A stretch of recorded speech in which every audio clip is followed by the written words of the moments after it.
मैंने एक आयत करीमा तिलावत की है सूरह फतह की। उसमें अल्लाह ताला ने इरशाद फरमाया, इन्ना अरसलनाका शाहिदन व मुबश्शिरन व नज़ीरा।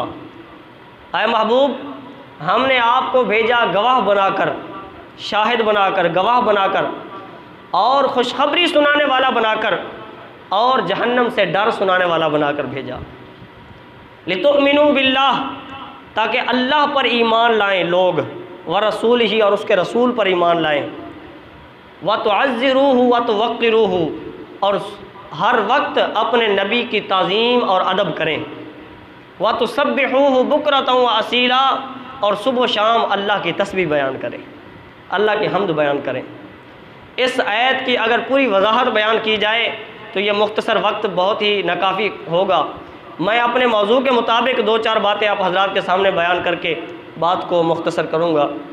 देखिए, अल्लाह ताला ने सबसे पहले इरशाद फरमाया, आए महबूब सल्लल्लाहु अलैहि वसल्लम, हमने आपको भेजा गवाह बनाकर। गवाह किस पर बनाया? गवाही क्या होती है? गवाह क्या होता है? आप हज़रात बखूबी जानते हैं गवाह क्या होता है। गवाह वो होता है जो किसी मामले को अपनी आँखों से देखे और अदालत में जाकर उसकी गवाही दे, उसको कहते हैं गवाह।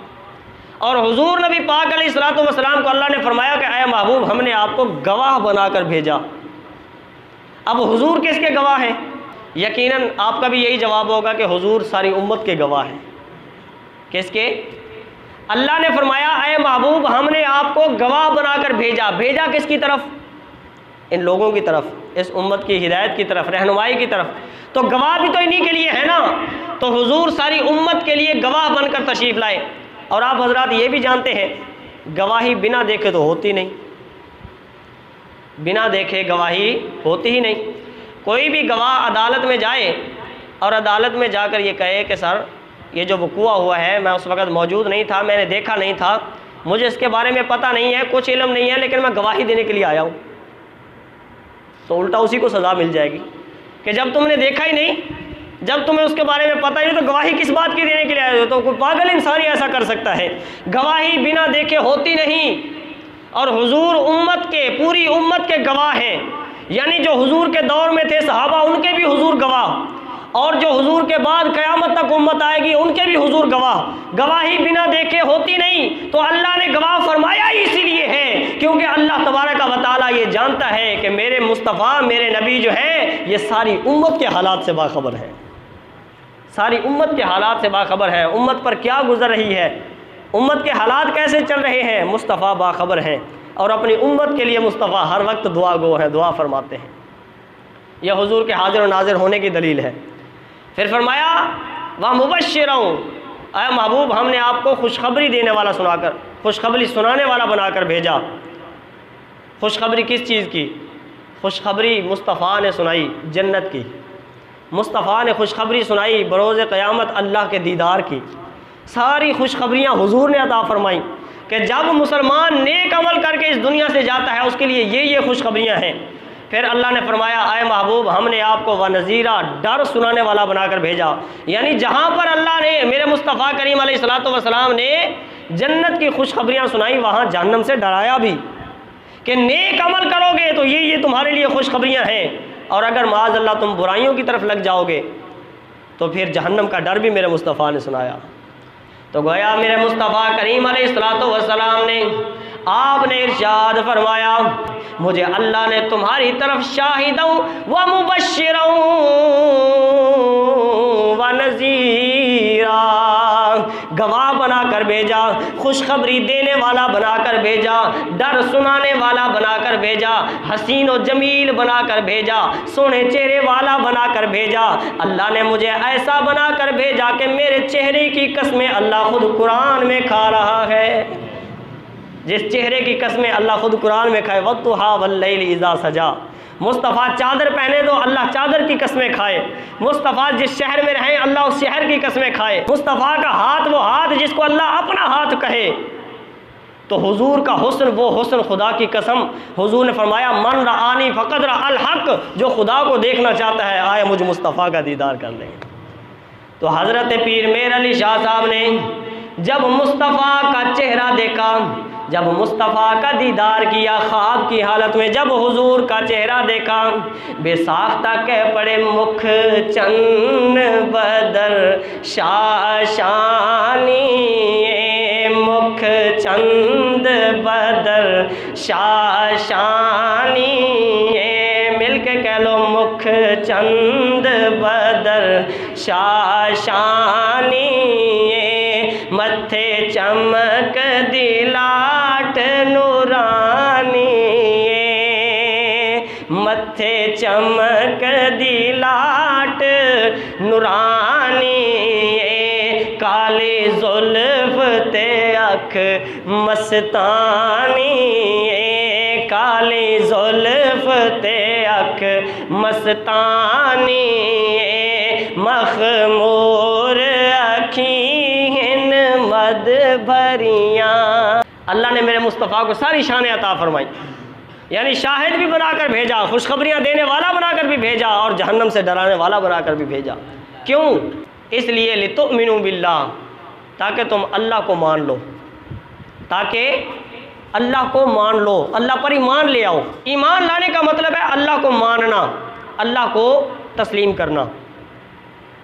कोई भी बंदा किसी चीज़ को तस्लीम करता है या देखकर, उसको देखकर या सुनकर या चख कर या उसको हाथ लगाकर या सूंघ कर, इसको कहते हैं हवा से खमसा।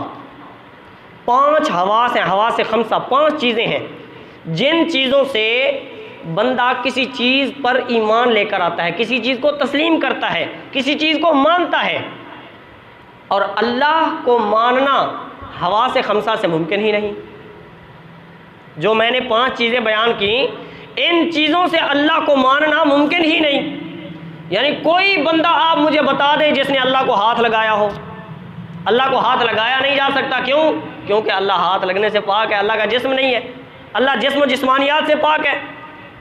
अल्लाह है लेकिन जिस्म नहीं है। अल्लाह नूरुस समावाति वल अर्द, अल्लाह ज़मीनों और आसमानों का नूर है।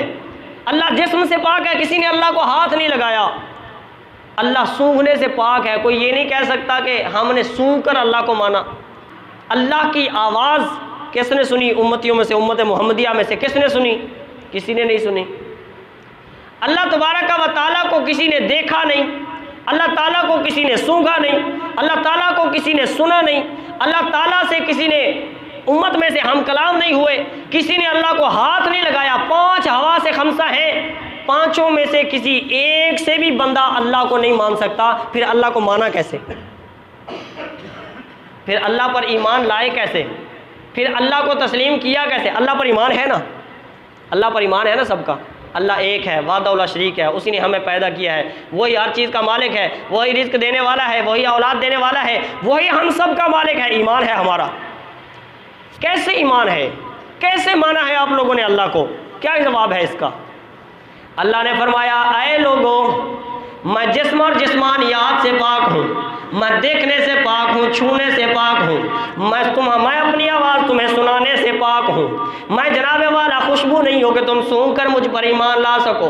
अगर तुमने मुझ पर ईमान लाना है, मैंने अपने महबूब को अपना नुमाइंदा बनाकर, अपना नायब बनाकर, अपना नबी बनाकर तुम्हारे पास भेज दिया है। मेरे नबी को महसूस करो, मेरे नबी को सूंघो, मेरे नबी को सुनो, मेरे नबी को हाथ लगाओ और मुझे तस्लीम करो। मेरे नबी को देखो और मुझे तस्लीम करो। अल्लाह ने फरमाया मेरे नबी को देखो। अब सहाबा ने कैसे माना? सहाबा ने कैसे माना? अब ज़रा इसको गौर से सुनिए। सहाबा किराम फरमाते हैं कि जब हमने हुजूर को तलाश करना होता तो हम हुजूर की खुशबू गलियों में महसूस करते थे। जिस गली में हुजूर की खुशबू आती हमें पता चल जाता इस गली से हुजूर गुजर कर गए हैं, इस गली से हुजूर गुजर कर तशरीफ ले गए हैं। हम उस खुशबू को सूंघते सूंघते हुजूर तक पहुंच जाया करते थे। अरसा हुआ तैबा की गलियों से वो गुजरे थे, इस वक्त भी गलियों में खुशबू है पसीने की। अरसा हुआ तैबा की गलियों से वो गुजरे थे, इस वक्त भी गलियों में खुशबू है पसीने की। तो साहबा कहते हैं हम हुजूर को तलाश करते थे, किस तरह? हुजूर की खुशबू के ज़रिए से। तो सहाबा ने सूंघा किसको? मुस्तफ़ा को, और माना उस खुदा को। आप बताइए, अल्लाह का कलाम है, कुरान पाक है हमारे पास, हमें यकीन है और पूरा पुख्ता यकीन है, हमें कोई काट भी डाले तो हमें फ़र्क नहीं आ सकता, हमें पूरा यकीन है ये अल्लाह का कलाम है, ये अल्लाह का कलाम है। लेकिन आप ईमानदारी से बताइए, क्या किसी ने अल्लाह की आवाज़ को सुना? नहीं सुना। फिर कैसे मान लिया ये अल्लाह का कलाम है? कैसे तस्लीम कर लिया ये अल्लाह का कलाम है? मानना पड़ेगा, हमने नहीं देखा, मुस्तफ़ा ने तो देखा है ना। हमने नहीं सुना, मुस्तफ़ा ने तो सुना है ना। हम अगर गवाही दे रहे हैं तो मुस्तफ़ा की ज़ुबान पर ईमान लाकर गवाही दे रहे हैं। मालूम हुआ अल्लाह ने फरमाया मेरा महबूब जो फरमाता जाए उस पर ईमान लेकर आओ, वही ईमान यानी मुझ पर ईमान होगा। अगली बात समाअत फरमाइए, किसी को तस्लीम किया जाता है हाथ लगाकर, उसको छू कर। आग गर्म है या ठंडी, हाथ लगाने से पता चलेगा। बर्फ़ क्या है, हाथ लगाने से पता चलेगा। ये कैफियत हैं, हवा से खमसा है, हाथ लगाकर महसूस किया जा सकता है। और अल्लाह तो हाथ लगने से भी पाक है, अल्लाह को हाथ नहीं लगाया जा सकता। फिर क्या फरमाया अल्लाह ने कुरान पाक में, इसी 26वें सिपारे में अल्लाह ताला ने इरशाद फरमाया यदुल्लाहि फौका ऐदीहिम, ऐ महबूब ये आपका हाथ नहीं, ये अल्लाह का हाथ है। इन्नल्लज़ीना युबायिऊनका इन्नमा युबायिऊन अल्लाह। अल्लाह फरमाता है ऐ महबूब, जिन लोगों ने आपके हाथ पर बैत की है उन्होंने आपके हाथ पर नहीं बल्कि अल्लाह के हाथ पर बैत की है। अल्लाह ताला कुरान में इरशाद फरमाता है वमा रमैता इज़ रमैता वलाकिन्नल्लाह रमा। ऐ महबूब, आपने जो कंकरियाँ उठाकर काफिरों की तरफ फेंकी वो आपने नहीं फेंकी बल्कि अल्लाह ने फेंकी है। अल्लाह कुरान में इरशाद फरमाता है मैं युतिइर रसूला फ़क़द अता अल्लाह, जिसने रसूल की इताअत की उसी ने खुदा की इताअत की। तो खुदा महसूस होने से पाक, हाथ लगने से पाक। अल्लाह ने फरमाया महबूब का हाथ मेरा हाथ है, आओ महबूब के हाथ में अपना हाथ देकर हाथ उस महबूब के हाथ में दो और तस्लीम मुझ खुदा को करो, तस्लीम मुझ खुदा को करो। देखो नबी को, तस्लीम उस खुदा को करो। सारे नबी भी आए, किसी नबी के बारे में अल्लाह ने ये नहीं फरमाया, किसी नबी के बारे में अल्लाह ने ये नहीं फरमाया कि ऐ नबी मैंने तुझे सारे जहानों के लिए रहमत बनाया। किसी को एक बस्ती के लिए, किसी को एक गाँव के लिए, किसी को एक शहर के लिए, किसी को एक मुल्क के लिए, किसी को एक ज़माने के लिए। लेकिन कुर्बान जाए मुस्तफ़ा की शान पर, जब हुजूर की बारी आई अल्लाह ने किसी शहर के लिए नहीं, किसी बस्ती के लिए नहीं, किसी गांव के लिए नहीं, किसी एक ज़माने के लिए नहीं, बल्कि अल्लाह ने फरमाया कि मैंने तुझे आपको तमाम जहानों के लिए रहमत बनाकर भेज दिया है। तो शायर कहता वो नबियों में नबी ऐसे इमामुल अंबिया ठहरे, वो नबियों में नबी ऐसे इमामुल अंबिया ठहरे, वो नबियों में नबी ऐसे इमामुल अंबिया ठहरे। हसीनों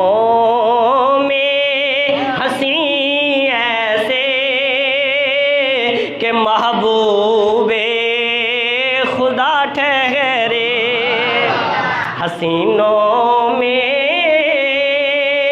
हसी ऐसे के महबूबे खुदा ठहरे। तो किसी को अगर माना जाता है तो हाथ लगाकर माना जाता है। अल्लाह तो हाथ लगने से पाक है। अल्लाह ने फरमाया आओ मेरे मुस्तफ़ा के हाथ में अपना हाथ दो, यही मेरा हाथ है। मुस्तफ़ा को हाथ लगाओ और मुझे तस्लीम करो। किसी ने अल्लाह की आवाज़ नहीं सुनी, मुस्तफ़ा को सुना माना। किसी ने अल्लाह को सूंघा नहीं, मुस्तफ़ा को खुशबू को सूंघा, अल्लाह को माना। किसी ने अल्लाह को हाथ नहीं लगाया, मुस्तफ़ा को हाथ लगाया, अल्लाह को माना। अगली बात है चखना, आखिरी बात है, फिर आगे चलता हूँ। चखना कि किसी को अगर माना जाता है तो चख कर माना जाता है। हम चख कर बताएंगे नमक ज़्यादा है या कम है, चख कर बताएंगे मिर्च कितनी है, चख कर बताएंगे कड़वा है मीठा है, जनाब इसकी क्या है, चख कर बता सकते हैं। हुजूर नबी पाक अलैहिस्सलातु वस्सलाम के प्यारे सहाबी हज़रत अब्दुल्ला बिन ज़ुबैर रज़ियल्लाहु ताला अन्हु वो हुजूर की बारगाह में हाजिर है। मेरे मुस्तफ़ा करीम अलैहिस्सलातु वस्सलाम ने हुजामा करवाया। ये जो खून निकाला जाता है वो हुजामा करते हैं, खून निकाला जाता है जिस्म से, वो खून निकलवाया। वो हुजूर का खून एक प्याले के अंदर था, एक प्याले के अंदर, मट्टी के प्याले के अंदर मेरे मुस्तफ़ा का खून रखा हुआ था। मेरे मुस्तफ़ा ने फरमाया, अय अब्दुल्ला जाओ ये खून ले जाओ, ये ऐसी जगह पर गिरा कर आओ जहाँ पर किसी का कदम ना आए। याद रखना ये नबी का खून है, याद रखना ये नबी का खून है। इसको ऐसी जगह पर गिरा कर आओ जहाँ पर किसी का पाँव ना आए, जहाँ पर किसी का कदम ना आए।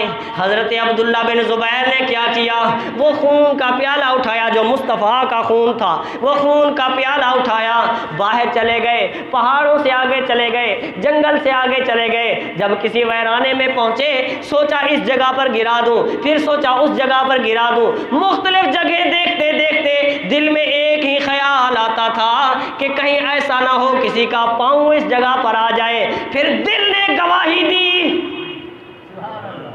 दिल ने गवाही दी। अय अब्दुल्ला सोचता क्या है, अय अब्दुल्ला तू क्या सोच रहा है, ये नबी का खून है, कोई आम खून नहीं है। इसे ऐसी जगह पर छुपा जिस पर कभी किसी का कदम आ ही ना सके, जो सामने हो मदीना तो देखता क्या है।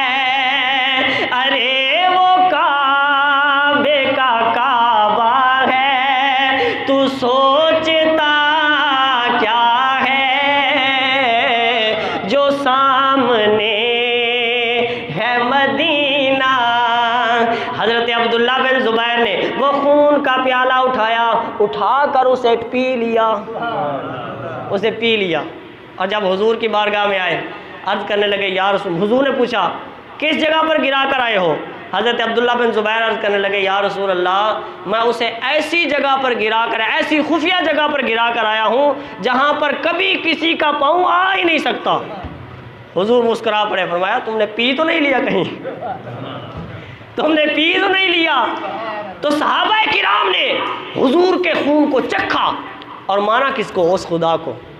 किसी चीज़ को माना जा सकता है, ईमान लाया जा सकता है 5 चीज़ों से, हवा से खमसा से, या सूंघ कर, या सुनकर, या चख कर, या उसको हाथ लगाकर, या उसको देख कर। अल्लाह को कोई देख नहीं सकता, अल्लाह को कोई चख नहीं सकता, अल्लाह को कोई सुन नहीं सकता, अल्लाह को कोई सूंघ नहीं सकता, अल्लाह को कोई हाथ नहीं लगा सकता। ये 5 हवा से खमसा है जिनके ज़रिए से अल्लाह को नहीं माना जा सकता। फिर कैसे अल्लाह पर ईमान लाएं? तो मेरे महबूब के गुलामों, अल्लाह ताला ने अपना नायब अपने नबी को बनाकर भेज दिया। अल्लाह ने फरमाया, ऐ लोगों, मैं तो इन सारी चीज़ों से पाक हूँ, आओ मेरे नबी को हाथ लगाओ, आओ मेरे नबी को देखो, आओ मेरे नबी की आवाज़ सुनो, आओ मेरे नबी के खून को चखो, फिर ईमान मुझ पर लेकर आओ। मैंने अपने नबी को अपना नुमाइंदा बनाकर भेज दिया, अपना नायब बनाकर भेज दिया है। लितुमिनु बिल्लाह, ताकि अल्लाह पर ईमान लाएं, व रसूली, और उसके रसूल पर ईमान लाएं। ईमान लाने के बाद, बात को मुख्तसर करता हूँ, ईमान लाने के बाद सबसे पहला काम जो आप पर फ़र्ज़ किया गया, मुझ पर भी, आप पर भी, सारी उम्मत पर फ़र्ज़ किया गया, वो क्या है? ईमान लाने के बाद, कलमा पढ़ने के बाद जो सबसे पहला फ़र्ज़ हम पर फ़र्ज़ किया गया है, वो हुजूर की इज़्ज़त है, वो हुजूर की नामूस है। व तुअज़्ज़िरूहु व तुवक्किरूहु, ताकि ईमान लाओ अल्लाह पर, उसके रसूल पर, और फिर नबी की ताज़ीम और तौक़ीर करो। दूसरे नंबर पर अल्लाह ने क्या फरमाया? नबी की ताज़ीम और तौक़ीर करो। तीसरे नंबर पर फरमाया व तुसब्बिहूहु बुक्रतन व असीला, फिर सुबह शाम अल्लाह की तस्बीह बयान करो, यानी नमाज पढ़ो, फिर सुबह शाम तुम नमाज अदा करो। पहला ईमान, दूसरे नंबर पर इज़्ज़त मुस्तफ़ा, नामूस मुस्तफ़ा, ताज़ीम मुस्तफ़ा, अदब मुस्तफ़ा, तीसरे नंबर पर नमाज, रोज़े, हज, ज़कात। मेरे भाइयों, जो सुबह शाम नमाज में मशगूल रहते हो, बेशक नमाजें भी पढ़ो, लेकिन याद रखो इज़्ज़त मुस्तफ़ा का मसला नमाज से भी पहले है, नामूस मुस्तफ़ा का मसला नमाज से भी पहले है, ख़त्म नबूवत का मसला नमाज से भी पहले है। अगर हम सिर्फ नमाजें पढ़ते रह गए और अपने नबी की इज़्ज़त पर हमने आंखें बंद कर लीं, गुस्ताखों ने मेरे नबी की गुस्ताखियाँ की, हमने अपनी आंखों को बंद कर लिया, याद रखो ये तीसरे नंबर वाली नमाज हमें नहीं आकर बचाएगी। ये मत समझो कि हमने सिर्फ नमाज पढ़ ली, आज तो मुसलमान नमाज से भी जा रहे हैं, कि हमने अगर नमाज पढ़ ली तो हमारी जान छूट जाएगी। मेरे भाइयों, अपने दिल के अंदर गैरत पैदा करो, हुजूर की मोहब्बत पैदा करो। हमारे बहुत ही बड़े जय्यद आलिम दीन थे हज़रत अल्लामा हाफ़िज़ ख़ादिम हुसैन रिज़वी रहमतुल्लाह अलैह। आप अक्सर फरमाया करते थे कि हुजूर की मोहब्बत ये कभी बुज़दिल के सीने में नहीं हो सकती, बुज़दिल के सीने में कभी हुजूर की मोहब्बत पैदा नहीं होती। हमेशा हुजूर की मोहब्बत वही कर सकता है जो दलेर हो, जिसके दिल में गैरत हो, गैरत ईमानी का जज्बा हो। आज गैर मुस्लिम कुफ़ार मेरे नबी की गुस्ताखियाँ करते हैं, मेरे नबी की तौहीन करते हैं, और गैरत का तकाजा ये है, ईमान का तकाजा ये है कि मुसलमान खामोश ना बैठे, बल्कि फ़ौरन जाकर उससे बदला ले, और उसके साथ जो मुल्क मुस्तफ़ा की तौहीन करे उसके साथ ऐलान जिहाद करें, ऐलान जंग करें। उसके बदले में हमारे मुल्क से ऐसा नहीं किया जाता, बल्कि क्या किया जाता है, ये भी ज़रा आप गौर से देख लें। हालात हाज़िरा से आपको वाकिफ़ करना ये भी इस मिंबर का फ़र्ज़ है, ये भी इस मिंबर की ज़िम्मेदारी है, जो इस मिंबर पर बैठे उसकी ज़िम्मेदारी है आपको हालात हाज़िरा से वाकिफ़ करे, आपको बताए कि क्या चल रहा है इस वक्त। जो नबी की तौहीन करे, हमारा ईमान है मुसलमानों का, उसके साथ ऐलान जिहाद हो। लेकिन ऐलान जिहाद करने की बजाय हमारे हुक्मरान क्या करते हैं, हमारे हुक्मरान ऐलान जिहाद भी नहीं करते, और जो ऐलान जिहाद का उनसे मुतालबा करें उनको पकड़कर जेलों में डाल देते हैं, उनको पकड़कर जुल्म व तशद्दुद करते हैं, उनको कत्ल करना शुरू कर देते हैं। मुझे ईमानदारी से बताइए, गाजी इल्मदीन शहीद रहमतुल्लाह अलैह, ये तरखान का बेटा था, मिस्त्री का बेटा था, बिल्कुल अनपढ़ था, कोई पढ़ा लिखा नहीं था, कोई आलिम या हाफिज़ या कारी या कोई पीर या कोई इस तरह नहीं था, एक अनपढ़ सा नौजवान था, 21 साल का जवान। मस्जिद में गया नमाज़ पढ़ने के लिए, तो मस्जिद में देखा कि सफ़ेद दाढ़ी वाले 80 साल के बुज़ुर्ग हैं, वो रो रहे हैं। तो हज़रत गाजी इल्मदीन शहीद रहमतुल्लाह अलैह, आपने उनसे पूछा, बाबा जी क्या बात है, आप क्यों रो रहे हैं? तो उस बुज़ुर्ग ने कहा, बेटा मैं इसलिए रो रहा हूँ कि उस राजपाल जोगी खत्री ने मेरे आका की शान में तौहीन की है, मेरे आका की तौहीन की है उस राजपाल बदबख्त ने। मैं तो बूढ़ा हो गया हूँ, मेरी 80 साल उम्र हो गई है, मेरे अंदर इतनी ताकत नहीं है कि मैं जाकर हुजूर का बदला ले सकूँ, मैं जाकर उस बदबख्त को वासिल जहन्नम कर सकूँ, मैं इसलिए रो रहा हूँ। हज़रत गाजी इल्मुद्दीन शहीद रहमतुल्लाह अलैह ने उस बाबे को, उस बुज़ुर्ग को सीने से लगाया, और सीने से लगाने के बाद कहा कि आप मेरे लिए दुआ कीजिए, इंशाअल्लाह हुजूर का बदला मैं लेकर दिखाऊंगा। ऐसे होते थे मुसलमान मेरे भाइयों, ऐसे होते थे। गैरत ईमानी पैदा करो। हज़रत गाजी इल्मुद्दीन शहीद रहमतुल्लाह अलैह ने फरमाया, अरे बाबा तुम परेशान ना हो, इंशाअल्लाह मैं तुम्हारा ये जो दावा है, ये जो हुजूर की इज़्ज़त का मसला है, मैं पूरा करके दिखाऊंगा। गाजी इल्मुद्दीन शहीद रहमतुल्लाह अलैह अपनी वालदा के पास गए, जाकर अर्ज़ करते हैं, अम्मी जान मुझे आज कुछ पैसे चाहिए, मुझे आज कुछ रकम चाहिए। माँ ने पूछा, बेटा पहले तो तूने कभी पैसे नहीं मांगे, आज खैर है क्यों मांग रहे हो? हज़रत गाजी इल्मुद्दीन ने कहा, ये मेरी अम्मी जान, आज मैं एक ख़ास काम के लिए जा रहा हूँ, मुझे कुछ पैसे की ज़रूरत है। माँ से पैसे लिए, दुकान पर जाकर छुरा ख़रीदा, खंजर ख़रीदा, क्यों? उस बदबख्त को वासिल जहन्नम करने के लिए। और जब वो चुरा ख़रीद लिया, सीधा उसके लाहौर, गाजी इल्मुद्दीन भी लाहौर के रहने वाले थे, और वो जो बदबख्त था वो भी लाहौर में रहता था, उसकी दुकान थी। आपने चुरा ख़रीद कर, खंजर ख़रीद कर सीधा उसके पास गए, और आपने अपने कानों को सिलवा लिया, जिस तरह ये औरतों के कान नहीं सिले हुए होते, कानों को सुराख करा लिए, और उसमें वो धागा पहन लिया। क्यों? क्योंकि हिंदू लोग अक्सर ऐसा करते हैं ना, हिंदुओं के जो मर्द होते हैं वो अपने कानों को सिलवाते हैं। तो आपने इसलिए अपने कानों को छिलवाया कि कहीं बाकी जो हिंदू हैं वो मुझे पहचान ना ले कि ये मुसलमान है, वो मुझे हिंदू समझे, मैं उसकी दुकान में जाऊंगा और उसको कत्ल कर दूंगा। आपने अपने कानों को सिलवा कर, हुलिया बदल कर आप उसकी दुकान में गए, वो लेटा हुआ था, आपने अल्लाह अकबर कहकर ज़ोर से उस पर खंजर चलाया, उसके 2 टुकड़े करके रख दिए, उस बदबख्त के 2 टुकड़े करके रख दिए। और जब वापस आया, बाहर निकला, लोग इकट्ठे हो गए, उनको पकड़ लिया। उन्होंने कहा कोई बात नहीं, मैं भागने वाला नहीं हूँ, मैंने ये काम जानबूझ कर किया है, मैंने कोई गलती से थोड़ा किया, मैंने जानबूझ कर किया, मैं भागने वाला नहीं हूँ। और उनको लाहौर की जेल में बंद कर दिया गया। उस वक़्त हुक्मरान कौन थे? अंग्रेज़। लाहौर में हुक्मरान कौन थे? अंग्रेज़ थे। लाहौर की जेल में बंद कर दिया गया। और उनका मुकदमा किसने लड़ा? गाजी इल्मुद्दीन शहीद रहमतुल्लाह अलैह का अदालत में मुकदमा किसने लड़ा? जिसने पाकिस्तान बनाया, कायदे आज़म मोहम्मद अली जिन्ना रहमतुल्लाह अलैह। आपने गाजी इल्मुद्दीन का मुकदमा लड़ा। बताओ है लोगों कि अगर हुजूर की नामूस पर पहरा देने वाला दहशतगर्द है तो बताओ मोहम्मद अली जिन्ना रहमतुल्लाह अलैह उसका मुकदमा क्यों लड़ रहे हैं? आज जो हुजूर की इज्जत की बात करे, जो हुजूर की नामूस की बात करे, कह दिया जाता है ये दहशतगर्द है, ये जनाब दहशतगर्दी फैला रहे हैं। तो बताइए उस बानिया पाकिस्तान को क्या कहोगे जिसने खुद गाजी इल्मुद्दीन का मुकदमा लड़ा? गर्ज उस अंग्रेज़ ने गाजी इल्मुद्दीन शहीद रहमतुल्लाह अलैह को फांसी का आर्डर सुना दिया।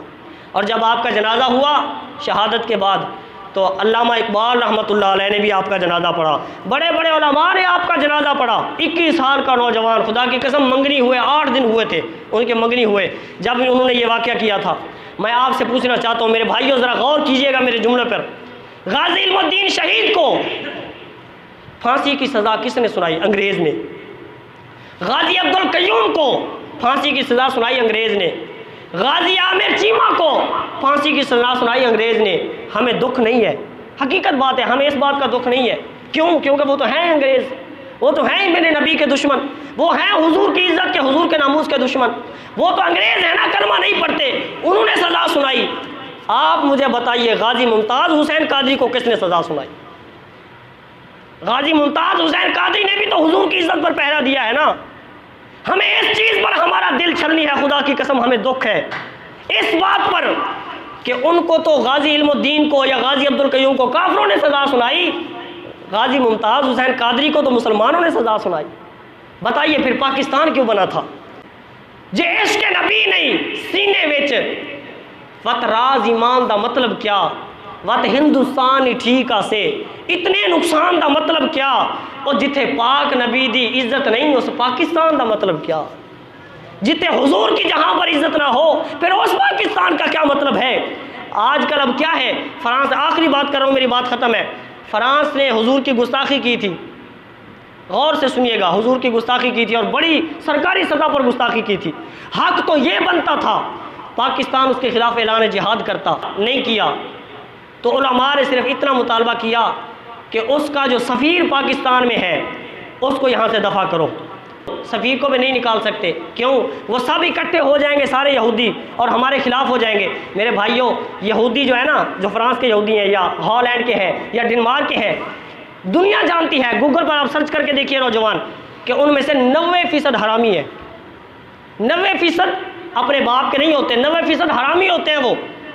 अरे भाई, वो हरामी होकर भी, 90% हरामी होकर भी वो अपने मुल्क के लिए इतनी गैरत रखते हैं कि अगर फ्रांस का सफ़ीर निकल जाए तो वो पाकिस्तान से ताल्लुकात तोड़ देंगे। और हम कैसे मुसलमान हैं यार? उन्होंने हमारे नबी की तौहीन की, हम में इतनी गैरत पैदा क्यों नहीं होती? मुसलमान के अंदर इतनी गैरत पैदा क्यों नहीं होती? मुसलमान क्यों इतना बेहिस हो गया है? क्यों मुसलमान को तड़प दिल में नहीं होती यार मेरे नबी की तौहीन कर दी? मैं तो ये कहता हूँ, खुदा की कसम, फ़ौरन पाकिस्तान से ऐलान जिहाद होना चाहिए था। बहरहाल बात को मुख्तसर करता हूँ। पाकिस्तान के हुक्मरानों ने कहा हम फ्रांस के सफ़ीर को निकाल नहीं सकते, तो उलमा ने कहा चलो इतना कर दो, फ्रांस के सफ़ीर को निकालने का जो बिल है ये तुम पार्लियामेंट में पेश कर दो, और पार्लियामेंट में जो भी पार्लियामेंट फ़ैसला करेगी हमें कबूल है। देखो, उन्होंने कोई कानून नहीं तोड़ा, उन्होंने कोई गैर आइनी बात नहीं की, उन्होंने जनाब कोई पाकिस्तान के कानून हाथ में नहीं लिया, उन्होंने पार्लियामेंट की बालादस्ती की बात की है, उन्होंने कानून की बालादस्ती की बात की है कि अगर पार्लियामेंट जो फैसला करेगी हमें कबूल होगा। लेकिन क्या किया गया? बिल 15 मिनट के लिए पेश करके उसे रद्दी की टोकरी में फेंक दिया गया। 6 महीने के लिए उलमा को जेलों में बंद, अभी तक नहीं छोड़ा गया, जेलों में बंद कर दिया गया। हाई कोर्ट ने 2 मरतबा फैसला सुनाया कि इन उलमा का कोई कसूर नहीं है, इनको छोड़ दो, नहीं छोड़ा गया, हुकूमत ने नहीं छोड़ा। सुप्रीम कोर्ट ने फैसला सुना दिया छोड़ दो, नहीं छोड़ा गया। फिर तहरीक लब्बैक पाकिस्तान ने 15 दिन तक पुरअमन एहतजाज किया, हाथों में प्ले कार्ड उठाकर, रोड के किनारे, रोड बंद नहीं की, किनारे उठाकर एहतजाज किया कि हमें इंसाफ दो, हमें हक दो। किसी ने उनसे बात नहीं की, मजबूर होकर उन्होंने धरने का ऐलान किया नामूस रिसालत के लिए उन्होंने, क्योंकि तुमने वायदा किया है, तुमने उनके साथ वादा किया है कि हम ये बिल पार्लियामेंट में पेश करेंगे, हुकूमत ने वादा किया है। फिर उन्होंने उस वादा खिलाफी के एहतजाज में धरने की कॉल दी, और जब वो लाहौर से निकले, अभी लाहौर से चलकर वो गुजरांवाला पहुँचे हैं 8 दिन के अंदर। पिछले जुम्मा पढ़ा के चले थे वो, अब दूसरा जुम्मा है, वो गुजरांवाला पहुँचे हैं, तो 8 दिन में उनके 15 बंदे शहीद कर दिए गए, सीधी गोलियां मारकर शहीद कर दिए गए। हेलीकॉप्टर के सादुकी के इलाके में हेलीकॉप्टर के ज़रिए से ऊपर से जनाब फायरिंग की गई। ईमान वालों मुझे बताओ, क्या वो इंडिया के जासूस थे? क्या वो हिंदुस्तान के शहरी थे? खुदा की कसम, काफिर को भी मारने का हक नहीं है इन हुक्मरानों के पास, लेकिन मुसलमानों को, कलमा पढ़ने वालों को लाहौर से गुजरांवाला जाते तक 15 मुसलमानों को शहीद कर दिया गया। सौों के सैकड़ों के हिसाब से ऐसे मुसलमान हैं जो शदीद ज़ख्मी हैं, जो अपाहज और माजूर हो चुके हैं। किसी की आंखें ख़त्म हो गई, किसी की टांगें ख़त्म हो गई, किसी के बाजू ख़त्म हो गए, किसी का जनाब दिल गुर्दा ख़त्म हो गया। आप मुझे बताओ, क्या हम इस जुल्म पर अपनी आंखें बंद करके बैठे रहेंगे? वो बंदा भी जालिम है खुदा की कसम, जो जुल्म को देख कर अपनी आंखें बंद कर ले, वो बंदा भी उस जुल्म में बराबर का शरीक है। इमाम ज़ैनुल आबिदीन रहमतुल्लाह अलैह आप फरमाते थे, मुझे यजीदियों से ज़्यादा उन लोगों पर दुख है जो जानते भी थे कि हम हुसैन वाले हक पर हैं, लेकिन फिर भी उन्होंने आंखें बंद कर ली, फिर भी वो हक को देखकर खामोश हो गए। मेरे भाइयों, 15 बंदे अभी तक शहीद हो चुके हैं। पिछला जो धरना दिया था उसमें 27 बंदे शहीद हुए थे। टोटल 42 मुसलमान कलमा पढ़ने वाले शहीद हुए, सैकड़ों के हिसाब से जख्मी हुए। वजह क्या है? सिर्फ वो ये चाहते हैं कि फ्रांस के सफ़ीर का जो मामला है वो पार्लियामेंट में पेश कर दो। ये कौन सा जनाब उनका जुर्म है? कौन सा? उन्होंने कोई नुकसान नहीं किया, कोई गमला नहीं तोड़ा। ये जो मीडिया पर खबरें आती हैं ना, 100% गलत है, 100% झूठ है। मीडिया वाले पैमरा के जनाब, वो पैमरा एक इदारा है, वो उसके कानून के मुताबिक उसके मातहत है।